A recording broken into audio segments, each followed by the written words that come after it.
Just to share with you again, I'm from CCAMP, Center for Cellular Molecular Platforms.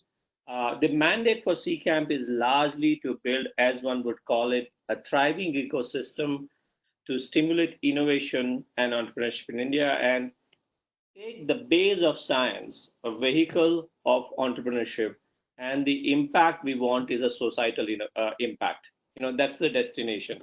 So we use the science and engineering as the base, use the vehicles of translation, innovation, entrepreneurship, and then the final end game that we want to have, or the impact we want to have, is a societal impact. And traditionally, we look at it from a healthcare, agriculture, and an environment perspective. Of course, I'll talk about a little bit of healthcare for now, but this is what is very, very, a broad aspect is important, that we are able to build science-based innovations in India and take it forward. So I'll just give you a very quick examples and happy to take questions after that. I'll not go too much deep dive into it, but this is what we have right now. We have around 150 of our own startups, our own 10 to 12 technology platforms, and many other patents filed and so on. But quickly to say, the broad innovation efforts that we have are the areas like maternal and child health, antimicrobial resistance, agriculture innovations, AI-driven biotech, clean tech, and so on. And if I may share with friends here that this all have very important thing, that we do not want to build what you would call it as service-based enterprises. Rather, we want to build science and engineering technology-based enterprises, and that's where I think the IEEE makes a huge overlap in terms of what we aim to do here. And a lot of our innovations which are there, many of them have engineering integration heavily. And I don't think any of the innovations nowadays actually can be a singular, but rather it always have a multiple disciplines coming together and build onto that. So what we have done is that we have actually built capabilities in collaborations with government agencies, both central and state government. We have built capabilities to identify very interesting ideas, very, very important. It's identify risky ideas which are valuable, which can actually build on, which have the capacity, but are not necessarily certain. They are still doubtful, and how you can build on that. At the same time, then once you pick the idea, once you support in terms of funding, very important aspect is to ensure that those ideas are not left in lurch. They are not left to fend for themselves. They are not left to struggle, but rather they are handheld. They are supported through the journey, through the broad, comprehensive understanding that ecosystems like CCAM has, and taken it forward. And once they are gone to the proof of concept where they work in principle, how do you then take them up in terms of the scaling it up, understand the larger perspective of the technology, how it can be approached for the dissemination and so on, and then other components to it. And I think these are the very crucial components of journey of an innovation, from picking the right ideas, which are risky, which are exciting, so that at the end of the day, if you're going to support 100, possibly five or completely groundbreaking innovations that you are going to look at. So that has been a thesis of some of our work, and we have been able to do that. To give you a perspective, what you're seeing on the screen now is a one very selective snapshot of one of our few of our innovations which are being done. But if I may share with you, some of them are now India's top-notch innovations already. The way they are building, the way they are challenging the global problems, they already are at the level where other innovations in the world are being done. And we are very happy that they are now being receiving funding, government, US government funding, private funding from international investors and so on. So I'll give you quick examples. Uh, I don't know whether you can see my cursor here, the pointer, but the one that I'm circling around, the Bugworks right in the middle top, is the only startup, or the only innovation rather, counted in world's top 35 game-changing innovation across the world for the year 2019. Now, that is significant because that is across all sectors of innovations. That is the only innovation that was supported through or rather identified from India to be in that. And what do they do? They possibly are going to are working to one of the biggest healthcare challenge that's going to remain. It's called antimicrobial resistance, where bacteria which have been around us and which were causing phenomenal death till 1950s 60s because there was no cure for it. In 1950s 60s or a little bit before that, we found cure, we found antibiotics, and suddenly the longevity for across the world moved, where we stopped losing millions of children right at early age, or youth and so on, because now we had antibiotics to treat bacterial infection. Now they talk about it, but the last, think of it, last bacterial infection, gram-negative bacterial antibiotic was found in 1960s. It has been around more than, possibly nearly 60 years now, but antibiotic hasn't been found for that. But the bacteria has grown, they have changed themselves. They don't more. It has been now across the world. A lot of strains of bacteria, if I may use the simple term, do not give a damn to what you call it antibiotic. They don't respond to antibiotics anymore, and we are losing a lot of lives for that. The bugworks attempt to do that. I will shift to something from a pharmaceutical work, which is a science based, to something what is most important in today's days, but they have started uh, 4 5 years back, called Koyo Labs. Koyo Labs has actually is a pure and pure phenomenal engineering excellence, which was built by two young people, one a design engineer and one a mechanical engineer, both possibly in late 20s, early 30s. And they, when they were doing the field immersion in ICUs, they found two problems, and they actually set out to build two separate products. And I would like to focus on this and possibly not go into many other, because this is relevant to the current situation. They found two problems, and they were standing in ICU next to the uh, ICU specialists and so on, and they found that one of the major reason for the death in terms of, as one would call it in ICU setting, which on a ventilator, has been due to the, when a patient is in ICU, as I speak, I get oral secretions or saliva or mucosa. They all go to my gut. But when the patient is on ICU, that control goes.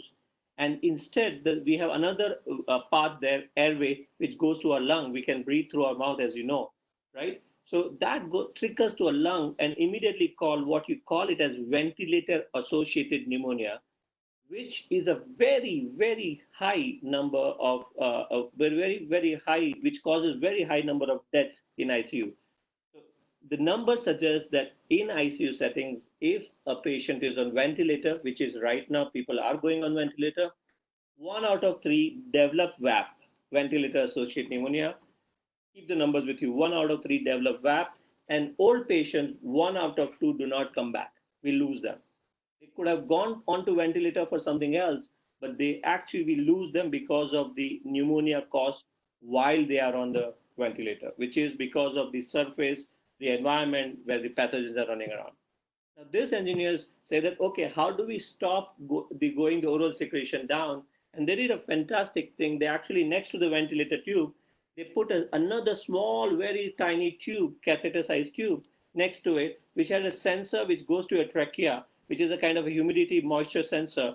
And as soon as the mucosa is formed, it actually, sucks it out and bleaches it right there at the bottom. So more or less stopping anything going down, and that has resulted in the phenomenal outcomes.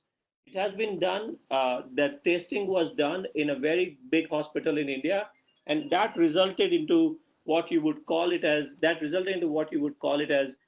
30 out of 30 patients which were on ventilator.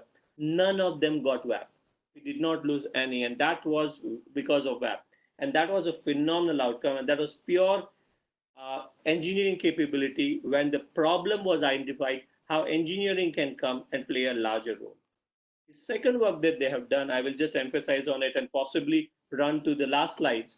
The second problem that was found was also a similarly very, very important, which was on when neonates, when we have In many settings, we have premature births or premature deliveries.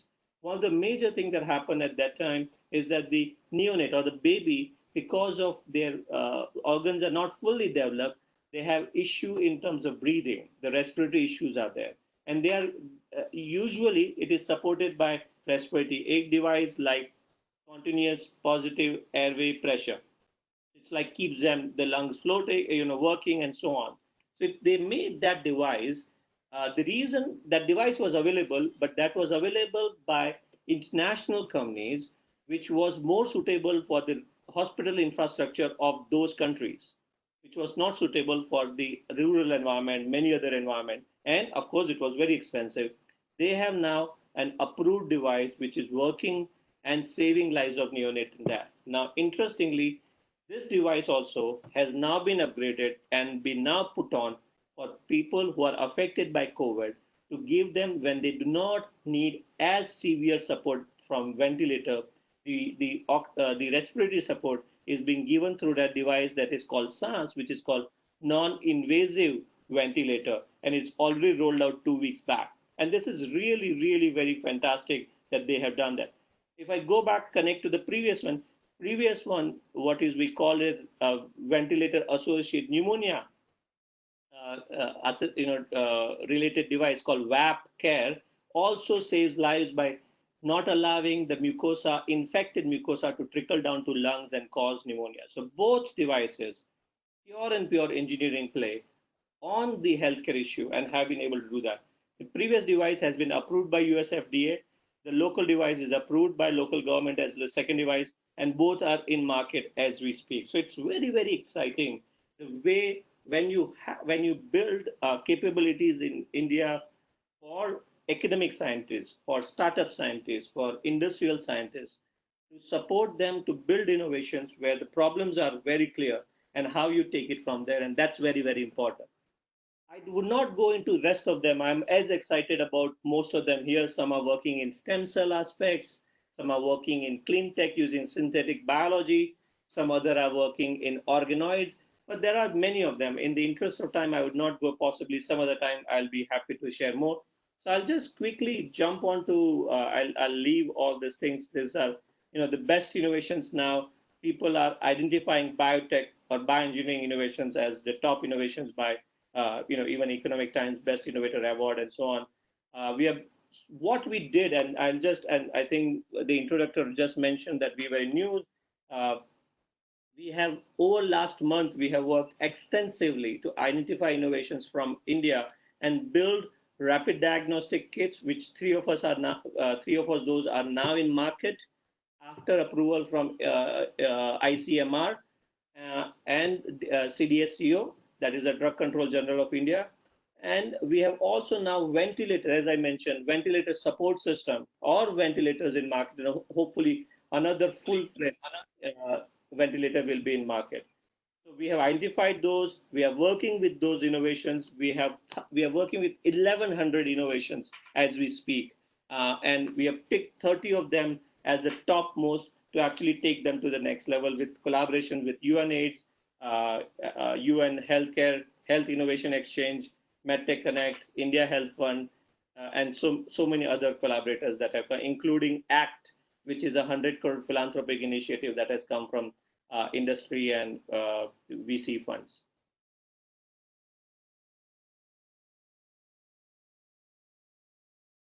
Correct. So I think what first thing is that that's why I keep this last slide to reach out to us. So we have email ID. That is the easiest way to reach out to us.